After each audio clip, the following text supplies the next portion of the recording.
नमस्कार, मैं प्रवीण पॉलिटिक्स बिहार पे आपका स्वागत है। देखिए, पटना के गर्दनी बाग के धरना स्थल पे मौजूद है और यहाँ पे तमाम अभ्यर्थी हैं जो देख सकते हैं तस्वीरों के माध्यम से आमरण अनशन पे अब बैठ गए हैं। देखिए, शिक्षक बहाली की जब से प्रक्रिया हुई है, इनका रिजल्ट भी आया था, इन्होंने एग्जाम भी दिया, लेकिन अब इनका उसमें ज्वाइनिंग नहीं हो पाया। हाल ही में नीतीश कुमार ने, तेजस्वी यादव ने गांधी मैदान में नियुक्ति पत्र भी बांटा था, लेकिन अब इनका नहीं हो पाया, तो ये अब आमरण अनशन पे बैठे हैं। भूख हड़ताल भी किया, लगातार ये 2-3 दिनों से बैठे हुए हैं। देख सकते हैं कि इनको पानी भी चल रहा है। क्या अब आमरण अनशन अब कितने दिन तक बैठे रहेंगे ऐसे, सरकार नहीं मानेगी? सर, सबसे पहले मैं बता दूं, मैं पढ़ा लिखा छात्र हूं, अनपढ़ नहीं हूं।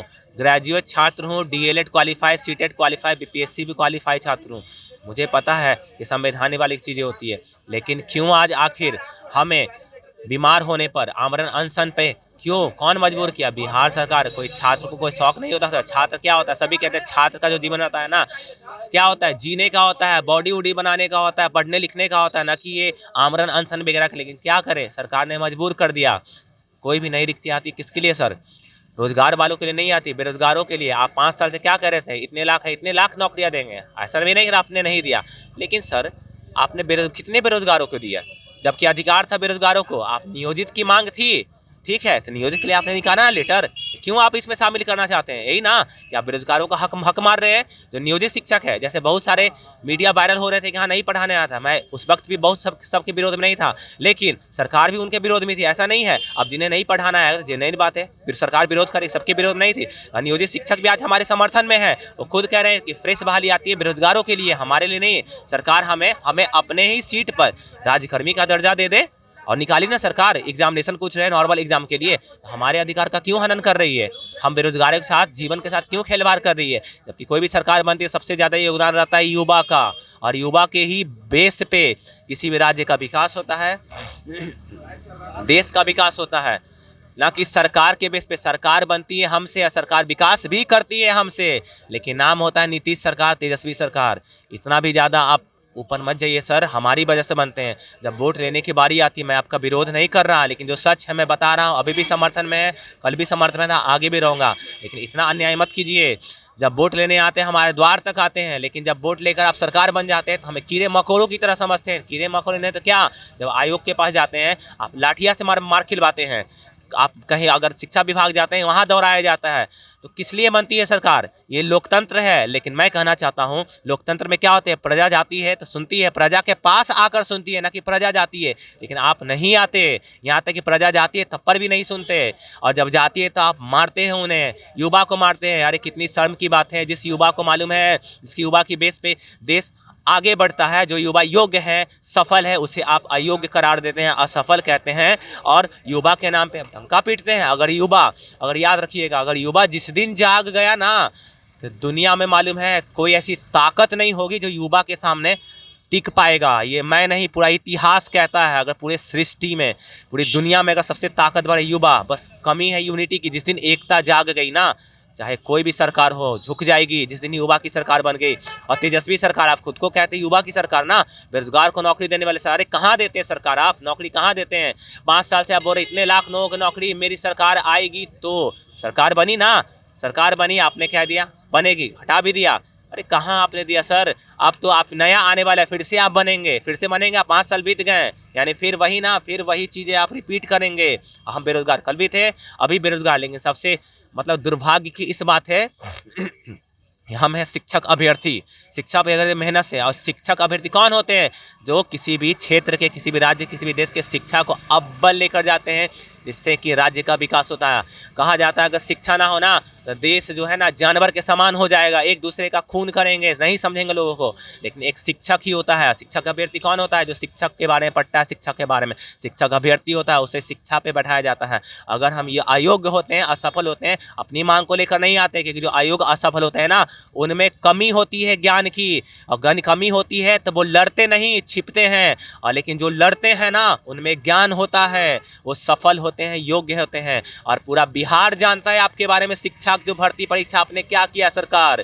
आपने अगर रोजगार दिया होता बेरोजगारों का ना, तो हर बिहार के नागरिक से आप जाकर पूछिए, अगर आप जाकर पूछिए किसी भी नागरिक से, हर नागरिक बताएगा आपने क्या किया है।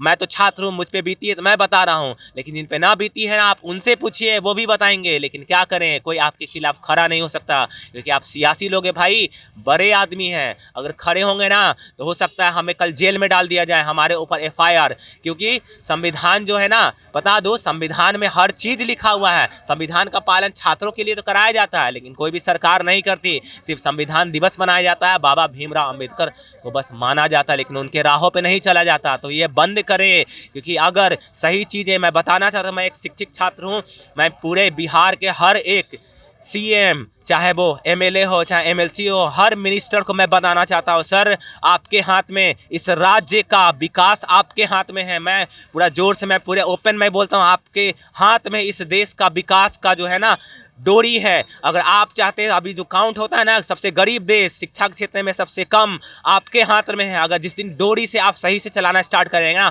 हमारा बिहार जो है ना, जिस तरह पहले सम्राट अशोक के समय में अव्वल था, नालंदा विश्वविद्यालय था, अव्वल था, अभी भी इस राज्य के बिहार में इतनी योग्यता है, क्योंकि पूरा भारत जानता है सबसे ज़्यादा IAS भी यहीं से निकलते। योग्यता है सर, योग्यता इतनी है कि पूरे बिहार को सबसे ऊपर लेकर जा सकता है, वो भी अपने युवा ताकत पे। सरकार तो बस बनाती है, सहयोग करती है, लेकिन बढ़ती है देश, बढ़ती है राज्य युवा की ताकत पे, ना किसी सरकार से और ना किसी के अधिकार से, युवा की ताकत से बनती है। और आपको ये समझना होगा, और आपको, क्योंकि आप युवा को समझिएगा ना सर, तो आपको याद रखिएगा, आपको जो है ना अपने सर आंखों पे चढ़ाकर युवा को रखेगा।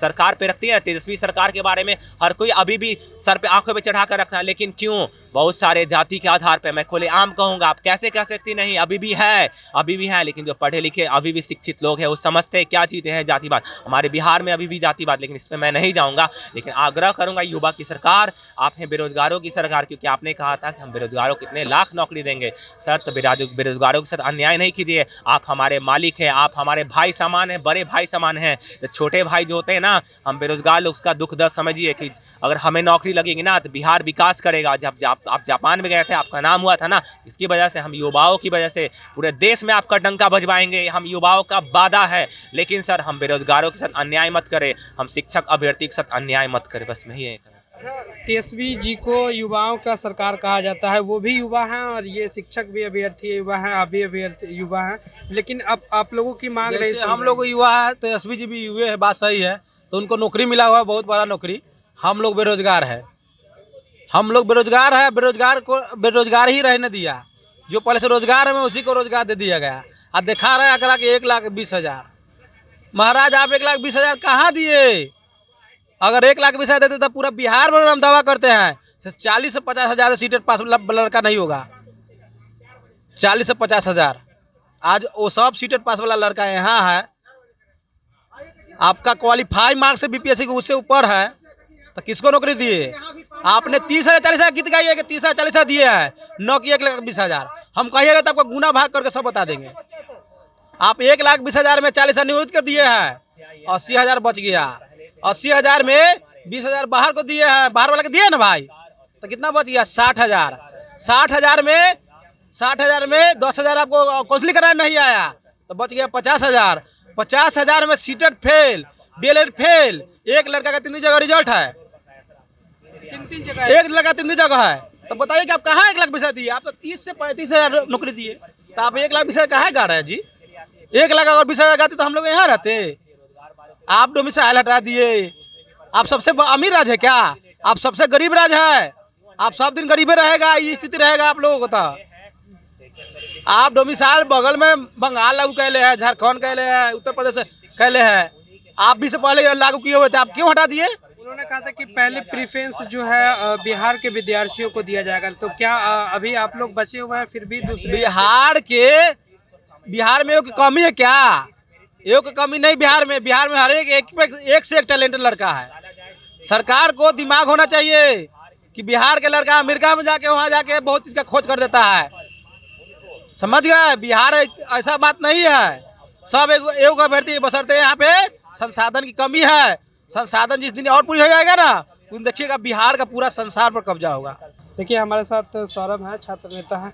क्या सर अब आप अनिश्चितकालीन धरना पे भूख हड़ताल पे भी विद्यार्थी बैठे हैं, तेजस्वी यादव का युवा का सरकार कहता है, वह भी युवा है और ये भी युवा है, तो अब क्या उनकी बातें नहीं मानी जा रही? क्यों? देखिए, तेजस्वी यादव जी युवा की बात तो कर रहे हैं, परंतु 5 लाख 4 लाख जो बात कर रहे थे कि हम शिक्षकों को नौकरी देंगे, परंतु जिस प्रकार से चीज़ें सामने आई, जो फर्जीवाड़ा हुआ शिक्षक बहाली के नाम पर 1,20,336 का जो आंकड़ा है वो गलत आंकड़ा है।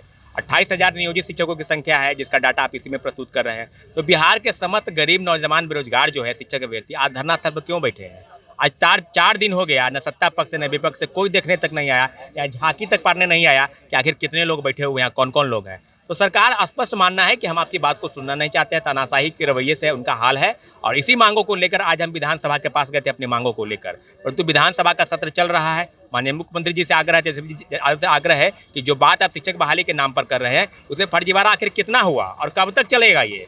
आखिर डोमिसाइल नीति जो लागू थी आपने क्यों हटाया? तो सारी मांग है, सेकेंड मेरिट लिस्ट जारी कीजिए, नियोजित वालों को राज्यकर्मी का दर्जा दे दीजिए। और कब तक आखिर बीपीएससी चेयरमैन बाबा ही लूटेंगे, क्रेडिट लेंगे? तो के पाठक और अतुल प्रसाद जी का ही खेल है, कारनामा है। इसके जगह से बिहार शिक्षक बहाली में बड़े पैमाने पर फर्जीवाड़ा हुआ और लगातार आप अगर 600 पदों की वैकेंसी निकालते हैं उसका नियोजन करते करते 1 साल बीत जाता है और आज 1.5 लाख लोगों को नौकरी 4 दिन में डॉक्यूमेंट वेरिफिकेशन कर दी है। ये क्यों? इसलिए कि आपको बाहबही लूटनी है। 2 तारीख को मेगा इवेंट का आयोजन करा और शिक्षक बहाली के नाम पर जो डाटा प्रस्तुत करके लोग चुनाव में उसका राजनीतिक लाभ लेना चाहते हैं, लोकसभा में, विधानसभा में। तो सरकार बताए ना भाई कि बिहार के बेरोजगारों को आपने नौकरी क्यों नहीं दी? डोमिसाइल नीति लागू करने की नौबत क्यों आई? इसीलिए कि हो सके देश के तमाम राज्यों से आपको वोट चाहिए, तो सरकार स्पष्ट करे। इन्हीं सब मांगों को लेकर आज हम शाम 4 बजे प्रेस कॉन्फ्रेंस बुलाए हैं और जितनी भी चीज़ें होंगी तो क्लियर हो जाएगी आगे सरकार क्या चाहती है। और क्या जो है इसमें फर्जीवाड़े की बात आ रही है? आप लोग लगातार जो धरना दे रहे हैं। बिल्कुल फर्जीवाड़ा है सर, साफ साफ नज़र आ रहा है, क्योंकि जो ऑलरेडी टीचर थे उन्हीं को टीचर बनाया गया। ये कैसा नियुक्ति किया गया शिक्षकों का? यदि शिक्षक के लिए आपने सीटें जो निकाले थे 80,000 का सीट निकाले थे, जिसमें आपने 28,000 जो शिक्षक था उसी को शिक्षक बना दिए। और दूसरी पॉइंट ये भी है कि बीएड वाले को सुप्रीम कोर्ट ने हटाया है। जो बीएड वाले अभ्यर्थी थे उन्होंने डीएलएड का सर्टिफिकेट खरीद करके अटैच करके लगा दिया है। जो सीटेट क्वालिफाई नहीं है उसका भी आपने रिजल्ट दे दिया है। तो ये सब का डॉक्यूमेंट्स वेरिफिकेशन अच्छी तरीक़ा से क्यों नहीं किया गया? डॉक्यूमेंट्स वेरिफिकेशन के बाद ही तो रिजल्ट सब हर जगह पब्लिश किया जाता है। यहाँ पर रिजल्ट सबसे पहले पब्लिश किया जाता है, इसके बाद डॉक्यूमेंट वेरिफिकेशन हो रहा है। ये उल्टी गंगा क्यों बहाई जा रही है बिहार में? आखिर क्या मंशा है बिहार सरकार की? यही मुझे भी नीतीश सरकार से उम्मीद है कि फर्जीवाड़ों को हटा करके और सेकेंड लिस्ट जारी करें। देखिए, जो तमाम जो अभ्यर्थी हैं, शिक्षक अभ्यर्थी हैं, अब ये 2-3 दिनों से लगातार भूख हड़ताल पे बैठे हुए हैं। पटना के गर्दनी बाग के धरना स्थल पे लगातार सरकार से मांग कर रहे हैं कि सेकेंड लिस्ट जारी किया जाए। हम लोग भी एग्जाम दिए हैं, क्वालिफाई किए हैं, लेकिन हम लोग की नियुक्ति क्यों नहीं हो पाई है? इस पर क्या प्रतिक्रिया हमें कमेंट करके जरूर बताइएगा। साथ ही ऐसी तमाम खबरों के लिए द पॉलिटिक्स में देखते रहे। धन्यवाद।